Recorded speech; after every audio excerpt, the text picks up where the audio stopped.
उनके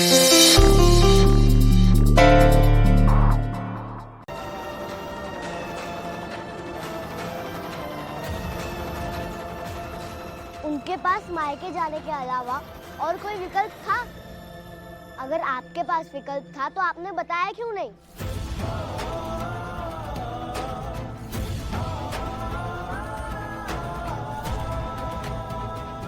अच्छा, तो अब घर के फैसले तुम करोगे? अरे करना क्या है वाजपेयी साहब, कर दिया है। इसीलिए हमेशा कहता आया हूं, समझाइए अपने लाडले को, इतना बोलना जरूरी नहीं है।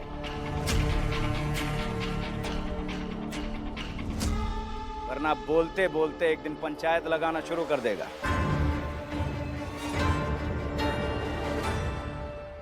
घर में तो सरपंच बना बैठा ही है ना, एक दिन सर पे खड़ा होके नाचेगा, समझाइए। अटल बेटा,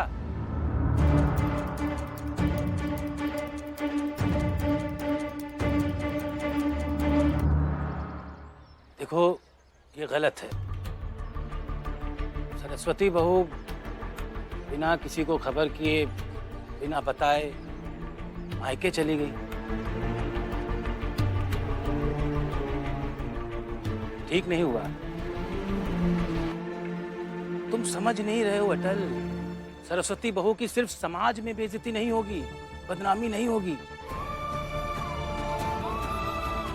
उसके साथ साथ तुम्हारे पूरे परिवार की बदनामी होगी।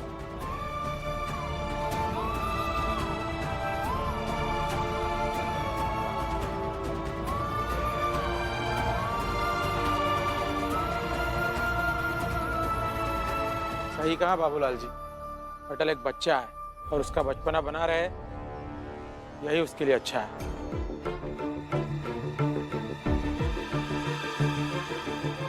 अब देखिए ना, सरस्वती बहू बिना बताए मायके चली गई और पंडित जी के लिए एक मुसीबत हो गई।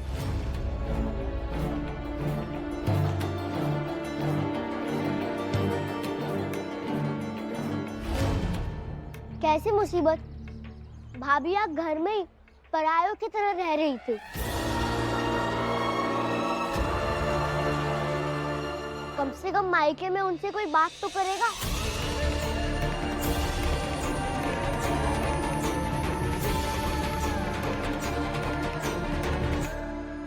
समझते क्यों नहीं हो तुम? दुश्मन नहीं है यहाँ सब उसके।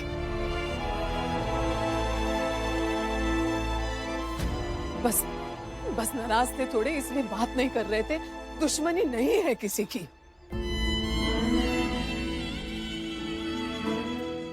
रिश्ता नहीं खत्म हुआ है उससे। बस विमला दीदी नहीं पसंद मुझे माँ। उनकी हरकतों की वजह से तो बहुत चिढ़ आती है माँ, बहुत गुस्सा आता है। और मैं आपको आश्वासन नहीं दे सकती कि मैं इसके बाद उनसे कभी लड़ाई झगड़ा नहीं करूंगी या फिर चिढ़ूंगी नहीं।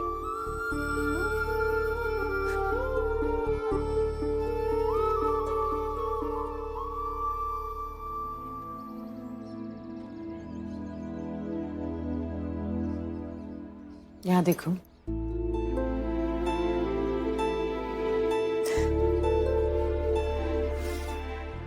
बिल्कुल सच कह रही हो तुम।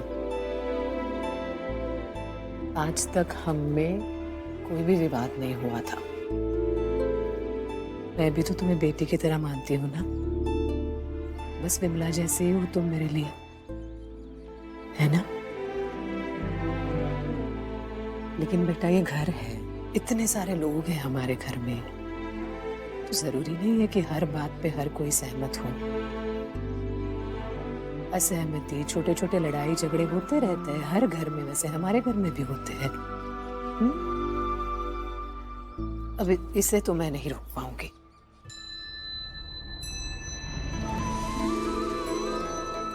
लेकिन एक माँ होने के नाते इतना तो समझा सकती हूँ ना कि अपना ये गुस्सा, ये चिढ़ अगर थोड़ी कम करोगी ना तो जीवन शांति से बीतेगा।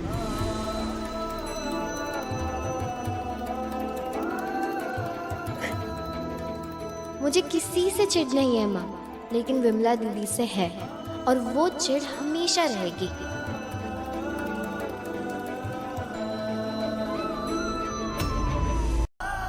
अगर आप उनके क्रिया चरित्र के बारे में कह रही है तो वो आप पर भी लागू होता है, और अगर वो आपसे चिढ़ती है तो आप भी उनसे चिढ़ती ही है।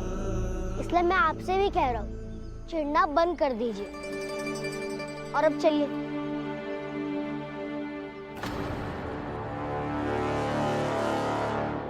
बैठिए दीदी।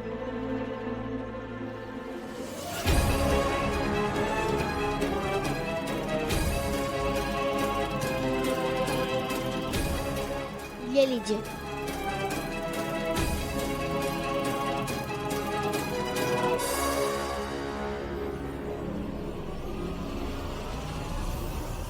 अटल, तुमसे पहले भी कहा था और आज भी कह रहा हूं, तुम अपनी इस बहन को लेकर हमारे यहाँ नहीं घूम सकते।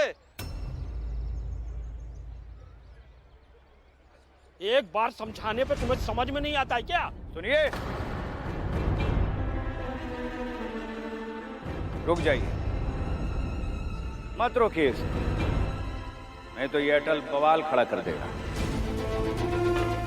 और अगर ज्यादा रोकेंगे तो चला जाएगा छोटे लोगों की बस्ती में, और फिर एक नई कहानी शुरू हो जाएगी। और उसके बाद मोहल्ले वाले मुझे उल्टा सीधा बोलेंगे। तोमर साहब, आप पुलिस वाले हैं, इसका मतलब ये नहीं आप जब चाहे जो कहेंगे और हम मानेंगे। पहले आपने कहा कि भगाइए यहाँ से, तो उनको भगा दिया उस दिन, और आज आप कह रहे हैं घूमने दो, तो ऐसा करेंगे हम? बिल्कुल नहीं, ये हमारा मोहल्ला, हमारी बिरादरी। अटल अपनी बहन को लेकर यहाँ नहीं घूम सकता। क्यों भाइयों? सही कह रहे हैं। इस अटल का भरोसा नहीं है, कहीं मोहल्ले के लोगों को इकट्ठा करके मुझे ही मोहल्ले से न निकलवा दे। इसलिए अटल के घूमने में बाधा नहीं पड़नी चाहिए, कुछ करना पड़ेगा। मैंने कहा ना, घूमने दीजिए। मतलब घूमने दीजिए। तोमर साहब, आज आप वर्दी में भी नहीं है, इसलिए हम पर कोई इल्जाम भी नहीं लगेगा पुलिस वालों को मारने का। तो भाइयों, तो क्यों नहीं आज इनको ही पहले सबक सिखाते हैं कि प्रशासन से ज्यादा महत्व धर्म और मान्यताओं का होता है। तोमर साहब, आप यहाँ से चले जाइए, नहीं तो अच्छा नहीं होगा। वरना वो सबक सिखाएंगे कि आप बक बक करना भूल जाइएगा हमेशा के लिए।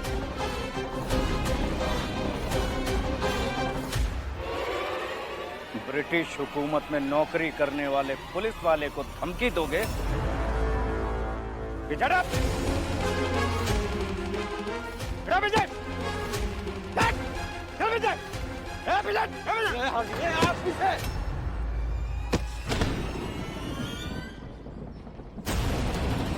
बब्बन चाचा, अगर डॉक्टर साहब ने कहा होता कि बीमारी फैलने वाली है तो मैं खुद ही आप सबको दूर कर देता, लेकिन डॉक्टर ने नहीं कहा है तो आप खुद ही डॉक्टर बन गए। अटल, हम डॉक्टर नहीं बन रहे थे, बल्कि हम सावधानी बरत रहे थे अपने लिए, अपने मोहल्ले वाले लोगों के लिए। और अगर इस सावधानी बरतने को तुम गलत कहते हो तो ऐसी गलती मैं बार बार करूंगा, 100 बार करूंगा। बब्बन भाई, कम से कम आपको उस वक्त सोचना चाहिए था कि मोहल्ले के लोग जहाँ खड़े आप भी वहीं खड़े होते। तो ठीक है, जो लोग मानते कि विमला दीदी के साथ जो व्यवहार हुआ वो गलत था, तो मेरे साथ यहाँ पर ये झोपड़ी तोड़ दे। बेटा अटल, अब गलती तो हुई है, और जिंदगी में इंसान से आज नहीं तो कल किसी भी मोड़ पर गलती तो होती है।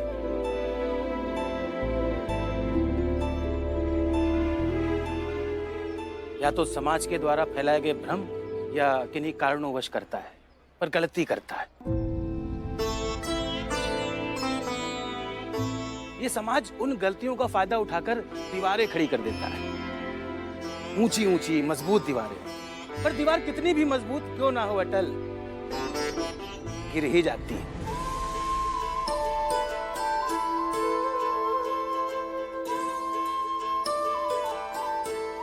सांच को आंच नहीं, जहां देर है वहां सवेर है।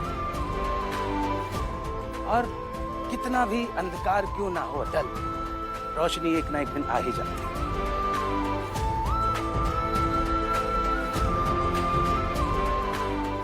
और हाँ अटल, हम सब मोहल्ले वाले कल भी, आज भी और हमेशा तुम्हारे परिवार के साथ खड़े मिलेंगे।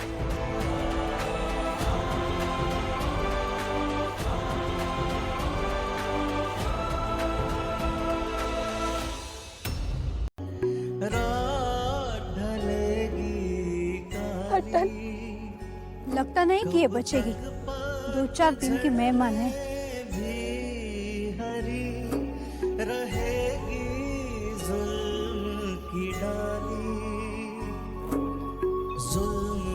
जबर की अपने सबर की। हमें पता चल चुका है कि इन्हें क्या हुआ है और इलाज कैसे होगा। इलाज काफी महंगा है। पैसों का इंतजाम हो जाएगा। रोकेंगे कब तक। बच्ची की हालत तो बहुत खराब हो गई है ना, बचेगी या नहीं? किनारे कब तक आखिर, कब तक, कब तक आखिर, कब तक। मैं पंडित जी के इस कदम से सहमत नहीं हूँ। पंडित जी को अपनी बेटी को इस मोहल्ले में नहीं लाना चाहिए था। कहीं नहीं जाएगी मेरी बेटी। भैया भाभी, आप चिंता मत करिए। अरे ये लोग अगर आपके साथ नहीं खड़े हैं तो हम सब लोग हैं ना आपके साथ खड़े हुए। इसलिए आपने जो मरीज को अंदर छुपा के रखा है उसे बाहर ले आइए, हम उसे अपने साथ ले जा रहे हैं। आप सब कहाँ लेके जा रहे हैं मेरी दीदी को? मैं जिम्मेदारी लेता हूँ कि मेरी दीदी से किसी को कुछ नहीं होगा। मैंने ठान लिया है कि मैं और विमला दीदी एक साथ रहेंगे। हम एक झोपड़ी बनाएंगे और उसमें रहेंगे।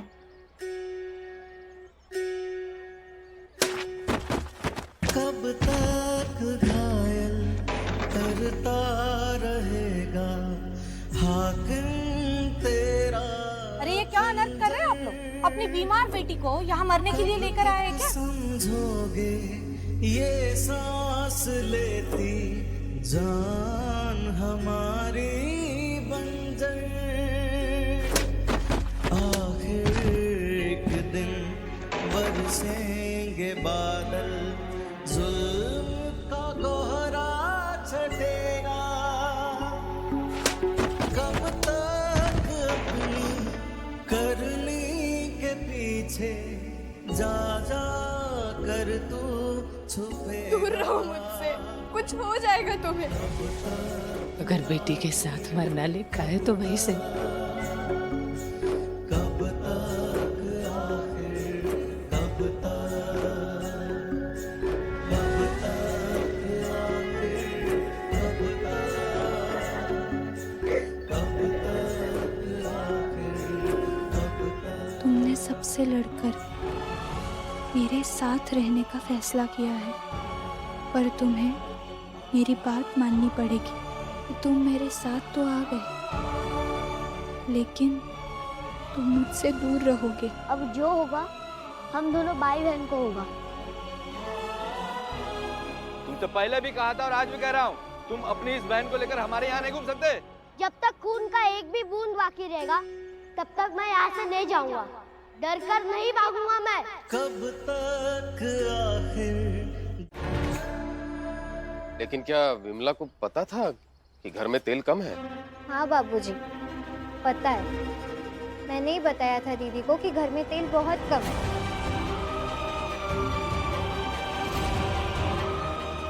लेकिन नहीं, जो उनको पकोड़े ही खाने हैं। अच्छा, जब मैं बिस्तर लेने गया था तो आप दीदी से ये सब कह रही थी कि राशन नहीं है, तेल नहीं है। हाँ क्योंकि बहू इस घर की, इतना तो मुझे करना ही पड़ता है। तब तो विमला दीदी को समझना चाहिए कि घर में किस चीज की कमी है। फिर घर कैसे चलेगा? वही तो समझना चाहिए था विमला दीदी को भी। अब मैं कहूंगी तो सबको यही लगेगा कि बुरा कह रही है, लेकिन अब तो वो ठीक हो गई है ना। अब तो उन्हें भेज देना चाहिए अपने घर वापस।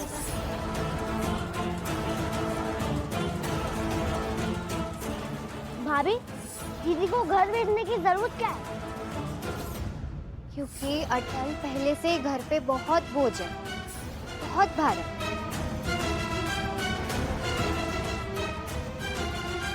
और भार बढ़ाने की जरूरत नहीं है हमें। भार नहीं हूँ इस घर पर।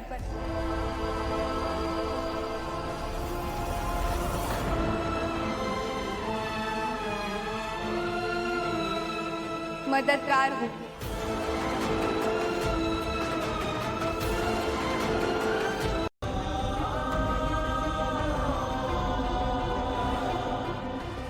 क्या जरूरत थी गिरवी रखने की भी?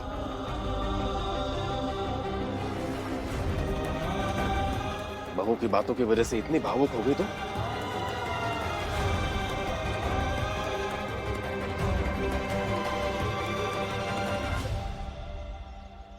बाबूजी, इस घर की बेटी हूँ। इतना हक और कर्तव्य बनता है मेरा।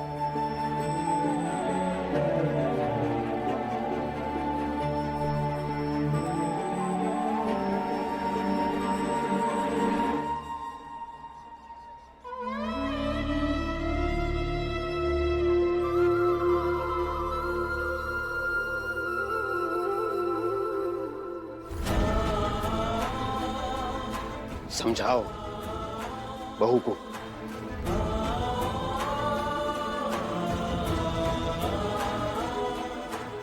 बाबूजी, वो अंगूठी गिरवी रख के आई है, उसमें मेरी क्या गलती है बाबूजी?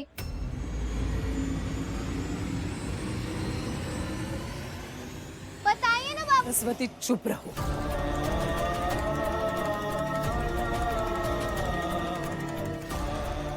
अवध के बाबूजी से बहस मत करो इस तरह से।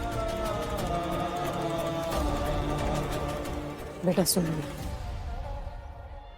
आइंदा से बोलने से पहले थोड़ा सोचा करो। अब डांट नहीं रही हूँ, समझा रही हूँ। तुम आप ही बताइए, अगर घर में तेल कम हो तो मैं क्या कहूँ? ये कहूँ क्या कि बहुत बहुत सारा तेल है? नहीं नहीं, कुछ भी मत कहो।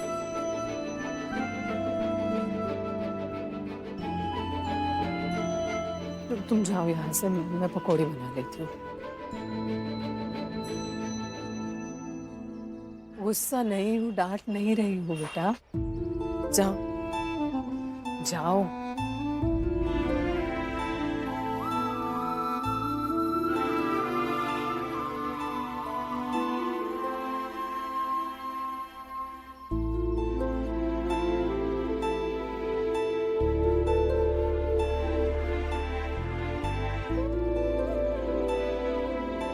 अरे माँ, ये क्या है?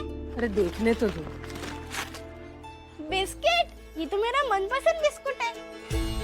हाँ माँ, ये तो मेरा भी मनपसंद बिस्कुट है। ये कौन लाया? विमला दीदी लाई। अरे ये लो। अंगूठी बेच दी तुमने? बेची नहीं है, सिर्फ गिरवी रखी है। अंगूठी छुड़वानी पड़ेगी।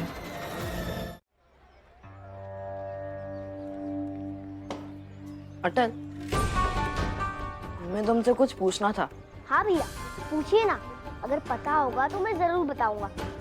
अटल, हर सब बात कर रहे हैं विमला दीदी के बारे में। तुम क्यों नहीं चाहते हो कि दीदी के ससुराल वाले उनसे मिलें? हाँ, और उन्हें यहाँ से ले जाए। क्योंकि विमला दीदी के ससुराल वालों को पता चले कि विमला दीदी कितनी कीमती है और उन्होंने जो गलती की है उसका एहसास हो। अब अगर विमला दीदी को ले जाए तो हमेशा के लिए ले जाए और उन्हें खुश रखे। अब बताइए, मैंने कुछ गलत कहा क्या? नहीं नहीं नहीं नहीं, हम दोनों जितना समझते हैं उस हिसाब से तुमने सब कुछ सही किया, पर हमें ये समझ में नहीं आता कि हम तीनों भाई जितना सोचते हैं अवध भैया हमेशा उससे विपरीत ही क्यों सोचते हैं। प्रेम, तुमने बिल्कुल सही कहा। अवध भैया ना बहुत अजीब है, और मुझे तो ये लगता है कि उनमें ना बुद्धि थोड़ी कम है। सदा भैया, ये जो आप कह रहे हैं ना वो गलत है।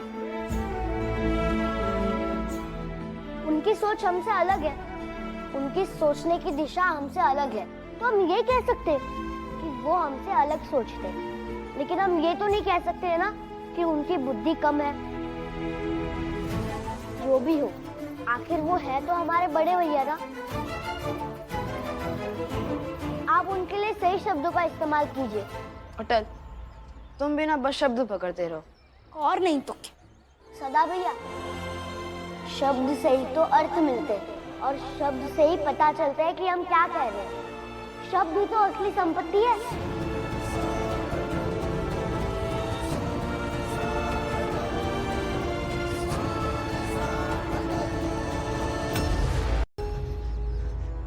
स्कूल जाने से पहले एक खबर सुन लीजिए।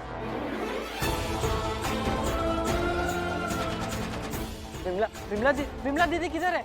क्या हुआ?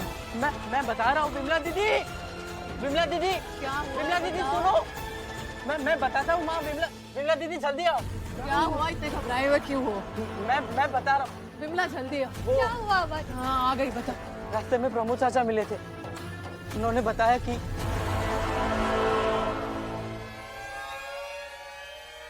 विमला दीदी के सास ससुर क्या जीजा जी की दूसरी शादी करवा रहे हैं।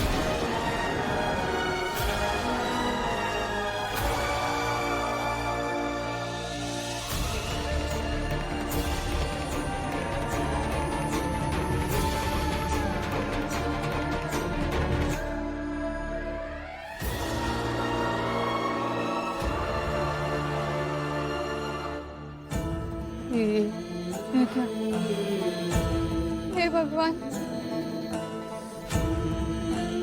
अब मेरा क्या होगा? शांत हो जाओ दीदी। ये कैसे? और क्या कहा उन्होंने? और उन्होंने कहा कि कल ही जीजाजी शहर से वापस घर लौटेंगे और कल ही हल्दी मेहंदी होगी।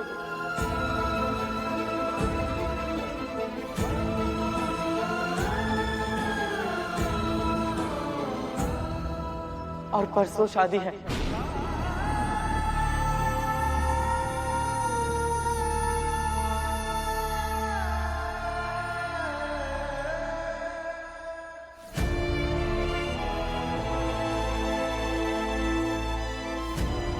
अटल, अब बताओ, विमला दीदी के ससुराल जाकर उन्हें बताना चाहिए वो ठीक हो गई है, या फिर तुम्हें अभी भी लगता है कि नहीं बताना चाहिए? बोलो। नहीं नहीं, मैं जा रही हूँ अपने ससुराल, मैं जा रही हूँ, अभी जा रही हूँ।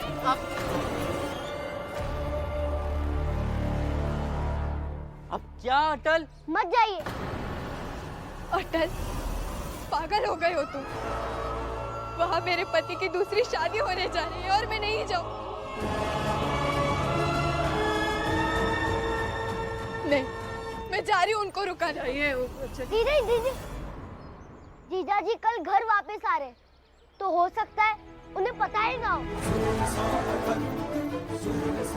कि उनके माँ बाबूजी उनकी शादी करवा रहे हैं। ये क्या कह रहे हो तुम अटल? नहीं मतलब जिनकी शादी है उन्हें ही नहीं पता? नहीं नहीं, सही, तुझसे सही कह रहा है ना। देखो, बात को समझो सरस्वती।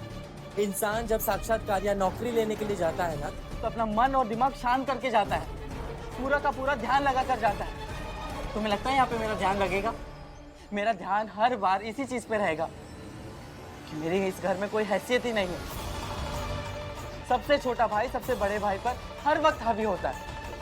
मैं कुछ भी कहूँ ना सरस्वती, सबको बकवास लगता है, नौटंकी लगता है सबको। शांत हो जाइए, बस एक बार आपको नौकरी लग जाने दीजिए, फिर देखना सब के सब चुप हो जाएंगे, क्योंकि सबको तो बस यही लगता है कि यहाँ सबसे ज्यादा समझदार अगर कोई है तो वो सिर्फ अटल है। वही एक है जिसको सब आता है। बस एक बार नौकरी आपको मिल जाए, क्योंकि यहाँ तो सब यही चाहते हैं कि आपका भविष्य चौपट हो जाए। अच्छा,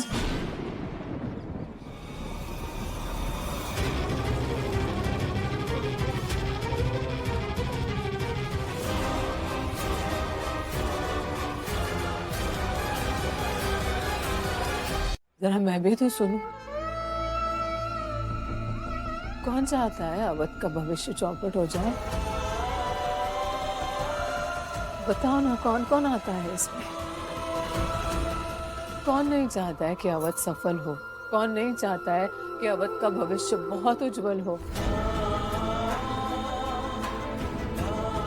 सरस्वती बताओ ना, कौन चाहता है कि अवध का भविष्य चौपट हो जाए? माँ बताओ ना, उसे बताने तो दो कि ये कौन चाहता है।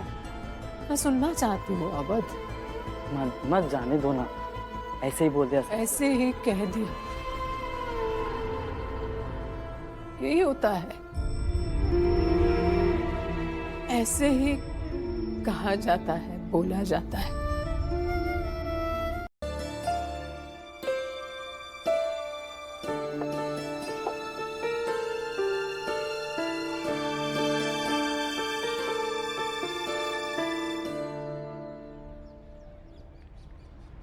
खाना खा लो।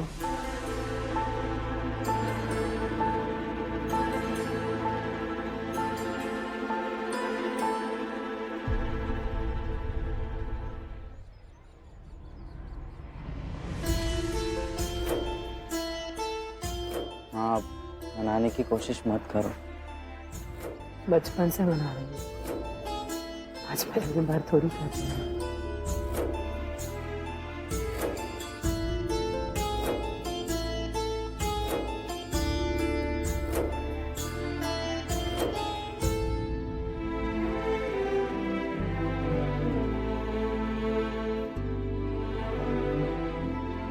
मैं खाना खा रही हूँ हाथ से।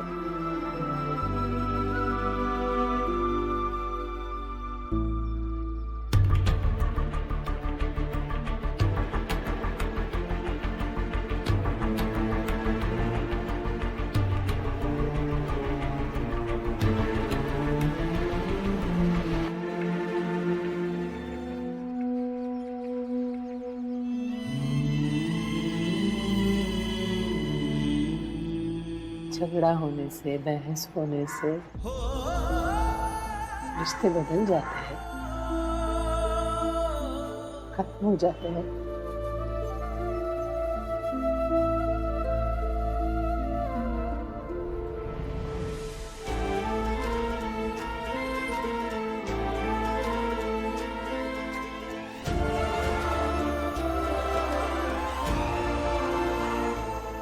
माँ, आप भी खाना खा लो। तुम दोनों खा लो, मैं खा लूंगी। सब कुछ ठीक हो जाएगा माँ, खाना खा लीजिए।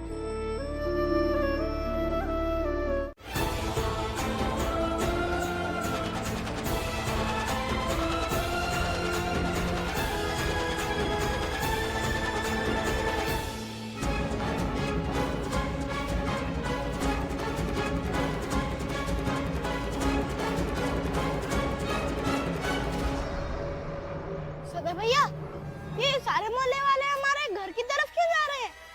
पता नहीं, लगता है कुछ गलत हो गया है। हमें देखना चाहिए।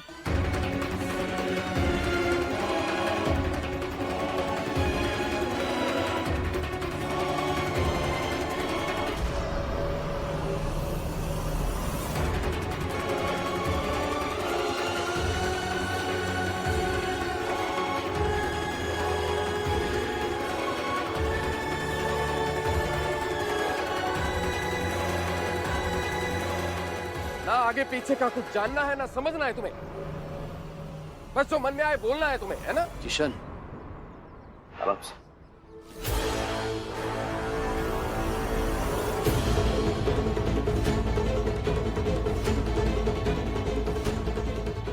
आधे रास्ते से घर वापस आई है और कह रही है कि अटल जो कह रहा है वो सही है।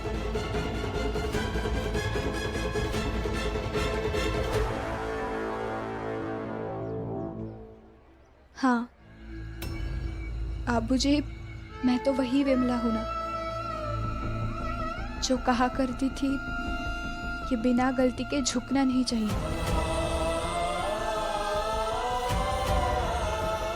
और आज उसी तरह रिश्तों के लिए भीख नहीं मांगूंगी मैं।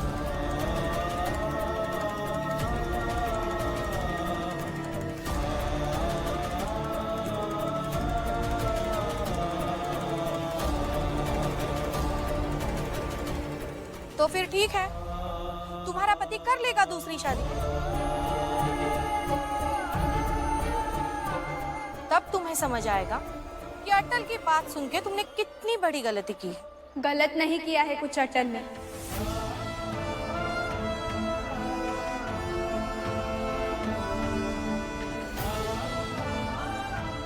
बल्कि अपनी बहन को हिम्मत दी है।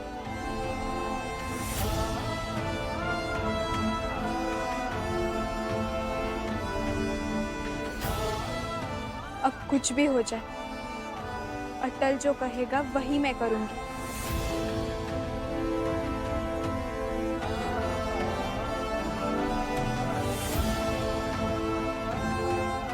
मुझे विश्वास है अटल पर।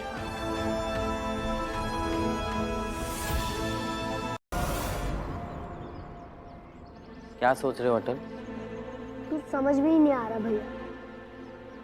वाह, ये सही है। कुछ समझ में नहीं आ रहा है कि क्या करें। कोई दूसरा करता है तो कहते हो मैं खुद कर लूंगा। अब खुद को ही समझ में नहीं आ रहा। ये सही है।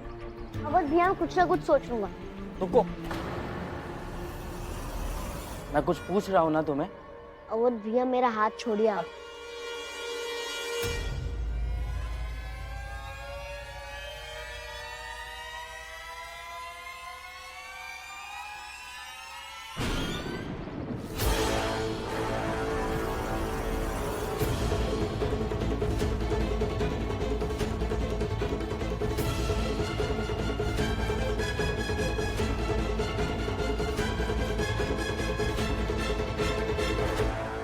छोड़ दो उसका हाथ।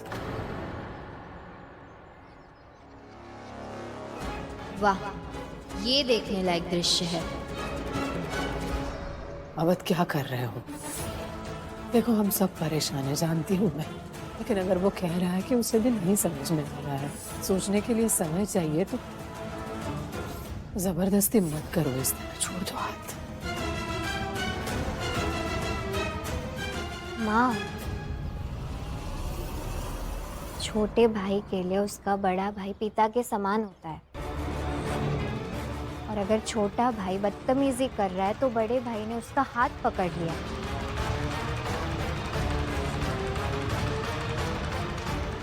और आपने दोनों बेटों के बीच आकर बड़े भाई का हाथ पकड़ लिया।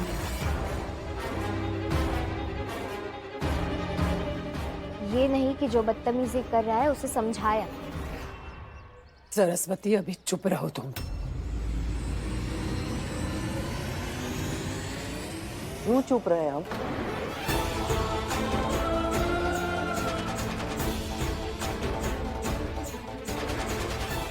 आपके लिए दोनों बेटे एक समान है ना? ठीक है, तो आज मैं भी देखता हूँ कि छोटे बेटे के सामने बड़े बेटे का कितना मान रखती है आप। कैसे साबित करे कोई माँ कि वो अपने सारे बच्चों का बराबर मान रखती है? और क्या एक माँ को साबित करना पड़ता है कि वो अपने हर बच्चे से बराबर मात्रा में प्रेम करती है? हाँ अवध भैया, आप बेमतलब के सवालों में उलझे हैं। तुम्हारा हाथ छोड़ने से पहले माँ मेरा हाथ छोड़ दे तो मैं मान जाऊंगा कि माँ मेरा कितना मान रखती है।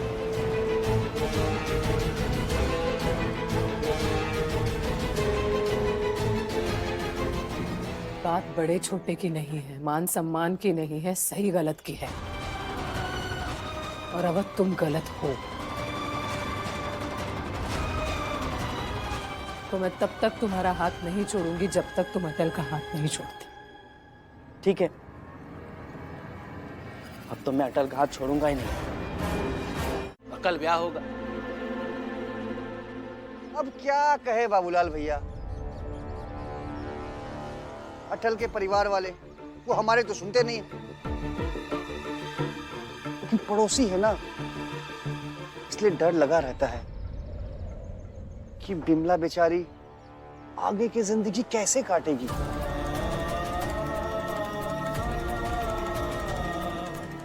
और अगर कुछ भी ऊंच नीच हो गया ना, जितना भी संभालो, मामले का बिगड़ना तय है। अरे तो आप सबको उससे क्या लेना है? हैं? कोई काम धंधा है आप सबके पास? कुछ भी हो चले आते हैं, हाथ बांधे खड़े हैं। ऐसा लग रहा है अटल कोई भगवान है। अरे जाओ, थोड़ा कसरत वसरत करो, थोड़ा टहल वहल लो, सेहत भी अच्छी रहेगी। लेकिन नहीं, यहाँ बैठे बैठे बकवास करते रहना है। और वहां वो अटल अपनी बहन की जिंदगी बर्बाद करके आराम से सो रहा होगा। एक तरह से बच्चे ने इतने सारे लोगों को बेवकूफ बना रखा है। क्या कह रहे हैं आप तोमर साहब? अटल कहाँ हो?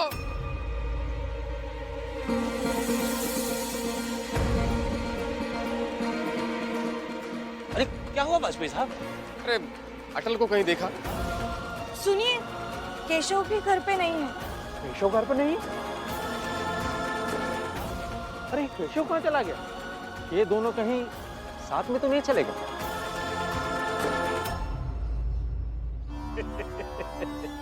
लो, हो गया खेल। अरे भाई, पहले तो अटल अकेले ही सब कुछ कर लिया करता था, अब तो मोहल्ले के लड़कों को भी ले जाने लगा। वही तो समझ में भी आ रहा है क्या बोल रही हो तुम। मनगढ़ंत बातें मत बोलो।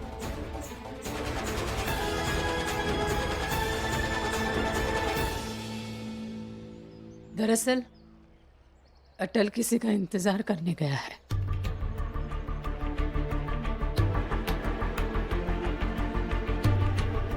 किसी से मिलने गया है।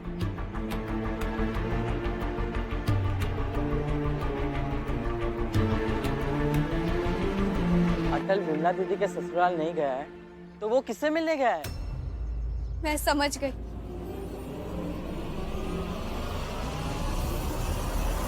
मैं समझ गई अटल किससे मिलने गए। किससे?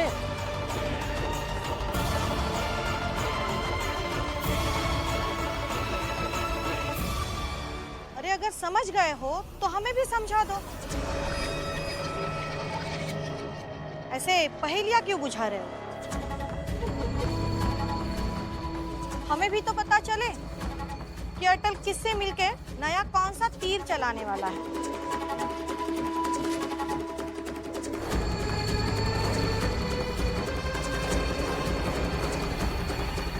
और ऐसा कौन है कि जिससे मिलके उसकी दीदी विमला की जिंदगी सुधरने वाली है? बता। हाँ भाई, हमें भी तो कुछ पता चले। कहीं आप लोग दोनों मिलके हवा में तीर तो नहीं चला रहे कि अटल किसी से मिलने गया है?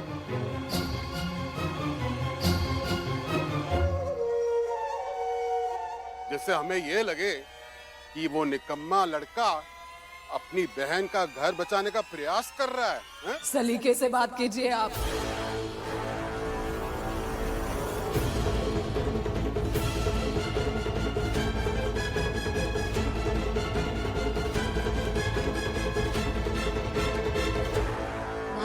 ओ हो। माँ बताइए ना माँ, क्या वो कभी नहीं आएंगे मुझे लेने?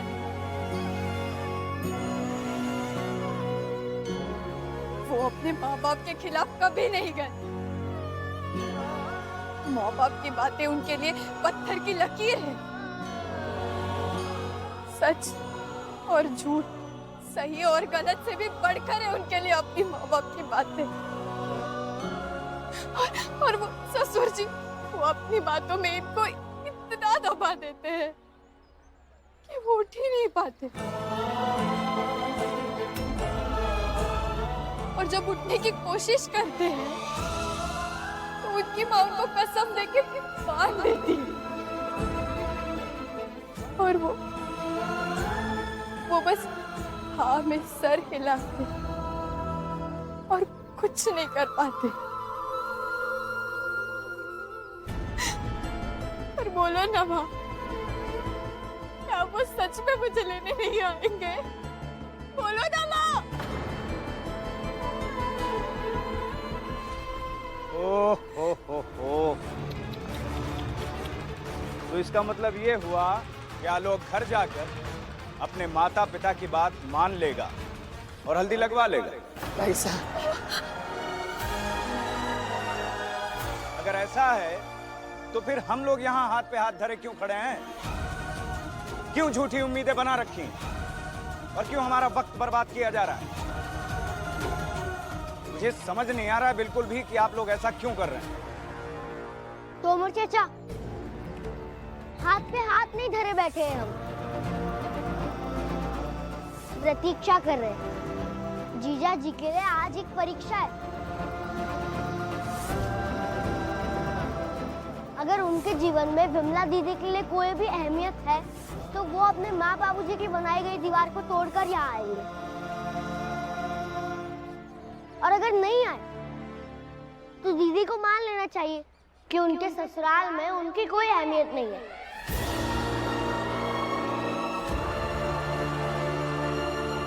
और जहाँ अहमियत ना हो वहां पर रहना ही नहीं चाहिए।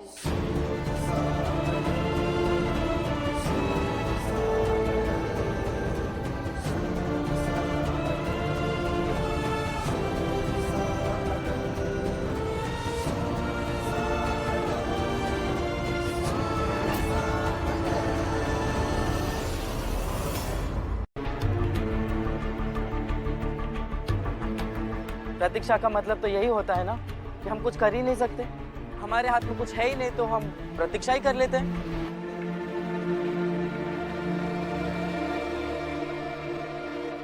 अरे बैठ के इंतजार करने से ना मरीज ठीक होगा ना बीमार। अगर ठीक करना ही है ना तो एक तो करो तगड़ी दवाई या फिर करो चीरफाड़।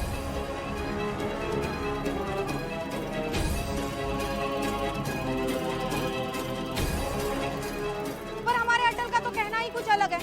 वो कह रहा है कि प्रतीक्षा करो कि विमला दीदी के पति सब कुछ छोड़ छाड़ कर कस्में वादे तोड़ ताड़ कर आ जाएंगे। बताओ, ऐसा होता है कभी?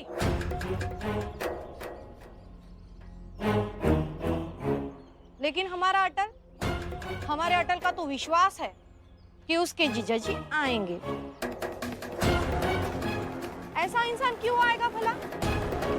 जिसका अपने माँ बाप पे इतना भरोसा है, जो अपने माँ बाप से इतना प्यार करता हो, वो कभी आ सकता है?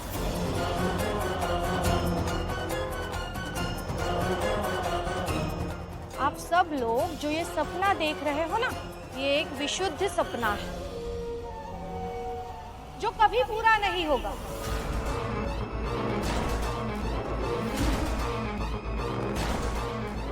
अधूरा ही रहेगा।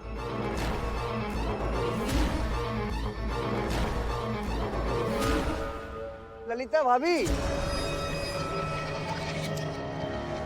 अब गलत कह रही है। बात पूरे और आधे की नहीं है। बात है दामाद जी की मर्जी चलेगी तब ना।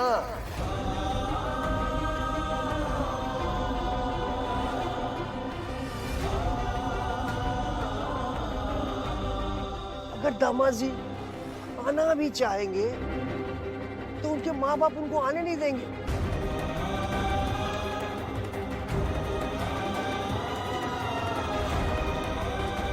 क्योंकि उनके घर में मेहंदी हल्दी की रस्म चल रही है।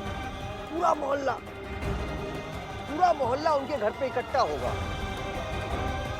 ऐसे में दामाद जी अपनी और अपने परिवार की बेइज्जती कराएंगे क्या?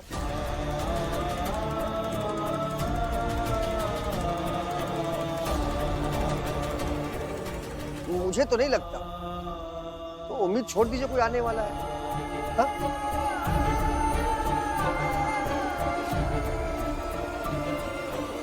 कब तक आखिर कब तक आखिर कब तक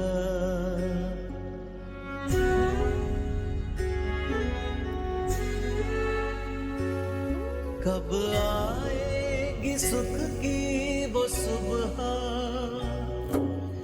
रात ढलेगी काली, कब तक पतझड़ में भी हरी रहेगी जुल्म की डाली, जुल्म जबर की अपने सबर की टूटेंगी दीवारें, सैलाब आखिर रोकेंगे कब तक कमजोर झूठे किनारे, कब तक आखिर कब तक आखिर कब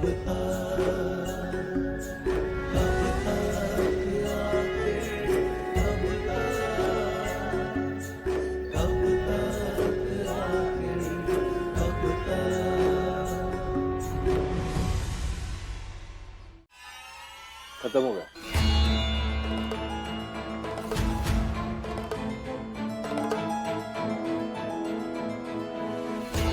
ये लो, इसका मतलब हल्दी भी हो गई होगी अब तक।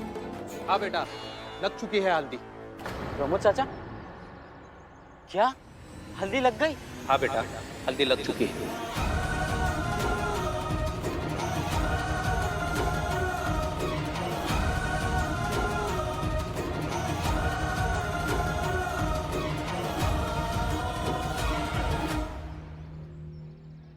बाबूजी, ये प्रमोद चाचा है, आप तो जानते ही है ना।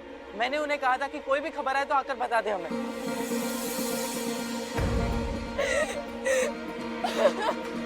विमला दीदी, अब शांत हो जाइए, चिंता मत कीजिए। अटल को जो करना था वो कर दिया, अब जो भी कुछ करना है हमें ही करना है।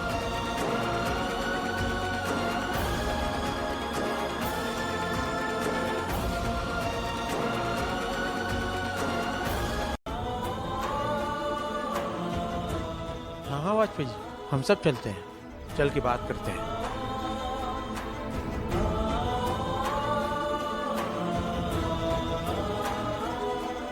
प्रेम, मेरा कोट लेके आओ।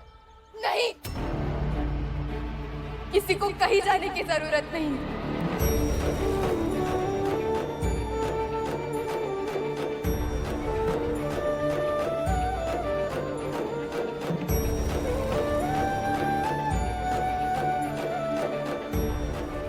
हल्दी लगाते वक्त उन्हें ये याद नहीं आया कि उनकी एक पत्नी है और वो अभी जिंदा है।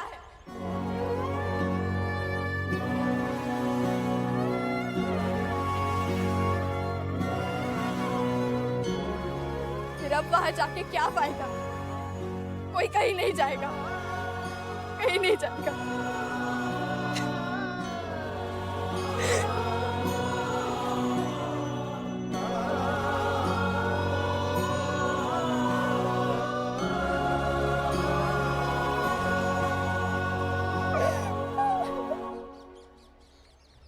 विमला दीदी को समझाने का तरीका अटल का था ना।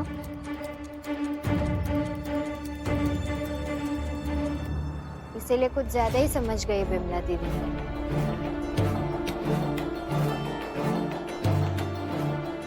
इस घर की एक बात ना बड़ी अजीब है, यहाँ पर सभी को अटल के ऊपर इतना भरोसा है कि उसके सामने किसी और को कोई दिखता ही नहीं।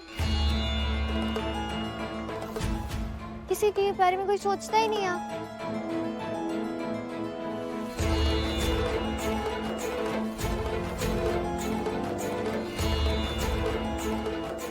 अटल, बोलो हमने क्या गलत किया इसमें, बोलो।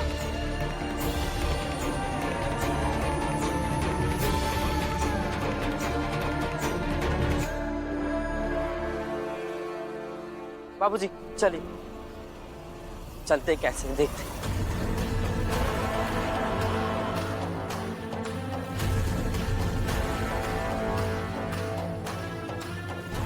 अटल, अटल, अटल।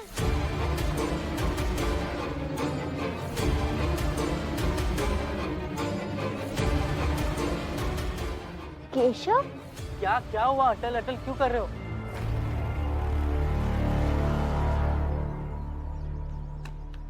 हाँ बोलो केशव। अटल, गजब हो गया।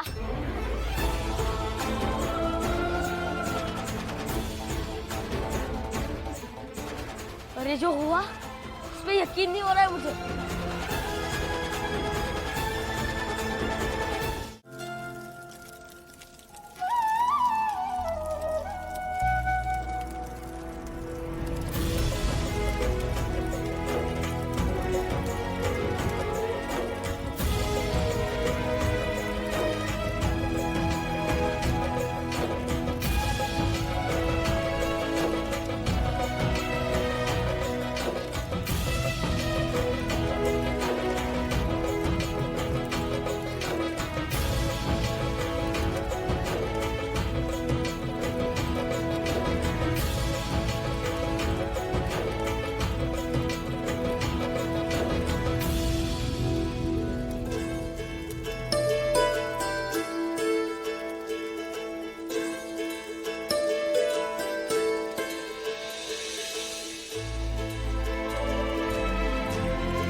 विमला, वो मुझे तुम्हारी कोई खबर ही नहीं थी, नहीं तो मैं ऐसा कभी नहीं होने देता।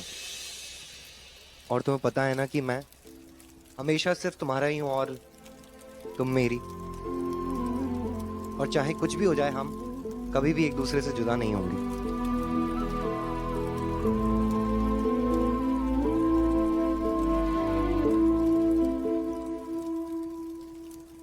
दीदी देखिए, दिया जी आपसे कितना प्रेम करते हैं। सुन रहे हैं माँ बाबू जी?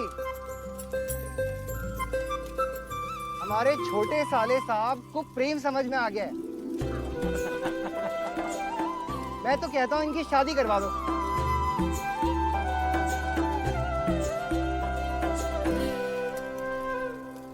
मुझे शादी नहीं करनी।